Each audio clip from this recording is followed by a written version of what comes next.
we're going to review finding wholes, parts, and percents with percent problems. And remember that we can always draw our box, our 4-part box for these kinds of problems. And to stay consistent, we want to draw a 100 in the bottom right because we know that these are basically two equivalent fractions. So a percent per 100 is what percent means. So I know that I'm going to have some part of 100. That's what my percent is. If it was 20%, I would put 20 up there. And then I need to figure out what's my part and what's my whole. Just like a fraction, a part goes on top, a whole goes on bottom. So let's read my problem one more time. 25 is what percent of 150? So I don't see anything that is given to me as a percent. Nothing says blank percent. So I don't have anything to put above my 100 yet.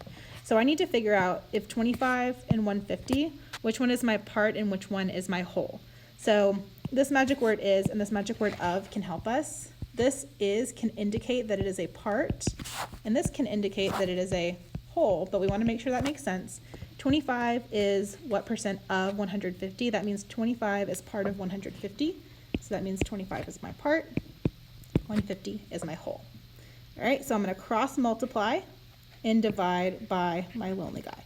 So I could actually write out 25 times 100, but we know now that anytime I multiply by 100, oops, not 26, 25, I'm just moving my decimal 2 places to the right. 1, 2 are the zeros that I have to fill in. Okay, so now I have 2,500, and I'm dividing by my lonely guy, which is 150. And I also know that when I have 2 zeros right here, if I move my decimal 1 place to the left in both of my numbers, then that helps me to solve my problem a little bit easier. As long as I do the same thing in my divisor and my dividend, then I am able to do that, and that'll get me the same exact answer. So now I don't need these 2 zeros on the end. So 15 can go into 25 just one time. 15 times 1 is 15.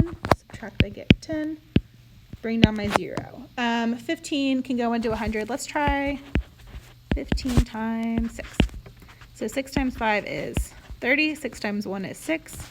Plus 3 is 9. Perfect, because I couldn't do another 15. That'd be too much. So it goes in 6 times. And 15 times 6 is 90. Subtract, I'm going to get 10 again. Uh-oh, I see a pattern happening. So I knew that my decimal was here since I moved it. I can add another 0. Bring it down. I see that it's going to go in 6 times again. 15 times 6 is 90.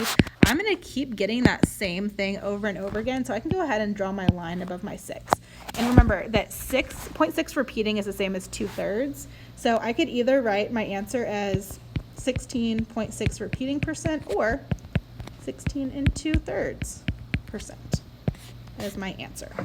Let's try another one. 13 is 50% of what number? So we're going to draw our box. My 100 goes on the bottom right. My percent's going to go on top, and then my part is going to go here. My whole is going to go here. So 50%, I see that this is already a percent. That means 50 out of 100. It goes here. So 13 is 50% of what number? The number 13 is closest to the word is, which can indicate that it is a part. And the word of can indicate a whole. And we don't know what the whole number is. We know what the part is and that it's 13, and remember, part goes on top. So I could cross multiply, divide by the lonely guy, or I could scale this time. So remember, cross multiply, divide by the lonely guy always works. You are more than welcome to do that, but this might take us a little bit less time. To get from 50 to 100, I could multiply by 2. As long as I treat it like a mirror and do the same thing over here, this will work. 13 times 2 is 26. So 13 is 50% of 26. Let's try another one. What is 75% of 90? So I'm going to get my box going. 100 goes on the bottom right. My percent goes on top. Now I see 75%. So what is 75% of 90? My other number is right here, 90. This word of helps me indicate that it is a whole. So I'm trying to find a part of 90. So 90 is going to go on the bottom here. All right, so let's multiply. 75. 5 times 0 is 0. 5 times 9 is 45.